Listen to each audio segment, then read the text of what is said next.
Hello guys, നിങ്ങളൊക്കെ leave കിട്ടുന്ന ദിവസം എന്താ ചെയ്യാന്നറിയില്ല. പക്ഷെ എനിക്ക് ലീവ് കിട്ടുന്ന ദിവസം പണിയോട് പണിയാണ്. അച്ഛൻ്റെ മരണശേഷം പേപ്പേഴ്സൊക്കെ ശരിയാക്കി ഇനി രണ്ടാമതും വീടിൻ്റെ നികുതി അടച്ചു കിട്ടാനുള്ള ഓട്ടപ്പാച്ചിലാണിത്.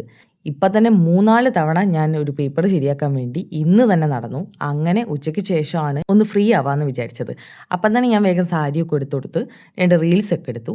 ഇതെല്ലാം കഴിയുമ്പോൾ തന്നെ എൻ്റെ 2-2:30 അത് കഴിഞ്ഞപ്പോൾ വല്യമ്മ എന്നോട് പറഞ്ഞു, രാവിലെ ഞാൻ പോകുന്ന സമയത്ത് കൊടുത്ത അരിയൊക്കെ പൊടിച്ച് കിട്ടാനുണ്ട്, അത് മില്ലിൽ നിന്ന് വാങ്ങിയിട്ട് യദുവിനെയും കൂട്ടിയിട്ട് വേണം വരാനെന്ന്. അവൻ എന്താണെന്ന് അറിയില്ല, ഇപ്പം നേഴ്സറി പോകുമ്പോഴും വരുമ്പോഴും വെറും കരച്ചിലോളിയായിട്ടുണ്ട്.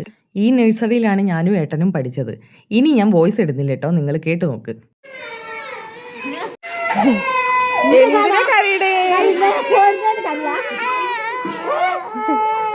ഇങ്ങനെ കരയാൻ പാടുണ്ടോ? നേഴ്സറി പോകുമ്പോൾ കരയുന്നവരെ നിങ്ങൾ കണ്ടിട്ടുണ്ടാവും. പക്ഷേ നേഴ്സറിയിൽ നിന്ന് ഇറങ്ങുന്ന സമയത്ത് എന്തിനാ കരയുന്നതെന്ന് എനിക്കും അറിയില്ല, അവനും അറിയില്ല. പിന്നെ വണ്ടിയിലൊക്കെ കയറിയപ്പോഴത്തേ ഓക്കെ ആയി. അത് കഴിഞ്ഞ് അമ്മമ്മയെ ഹോസ്പിറ്റലിലും കൊണ്ടുപോയി. ഏകദേശം ഒരു 8 മണിയായിട്ടുണ്ട് ഞാൻ വീട്ടിലെത്തുമ്പോൾ. ഇത് കഴിഞ്ഞ് വീട്ടിലെത്തുമ്പോഴേക്കും എനിക്ക് ഓൺലൈൻ ട്യൂഷനും ഉണ്ടായിരുന്നു. അതെല്ലാം കഴിഞ്ഞ് പിന്നെ നാളത്തേക്കുള്ള ക്ലാസ്സിനുള്ളതും പ്രിപ്പയർ ചെയ്ത് വെച്ചിട്ടാണ് ഞാൻ കിടന്നത്.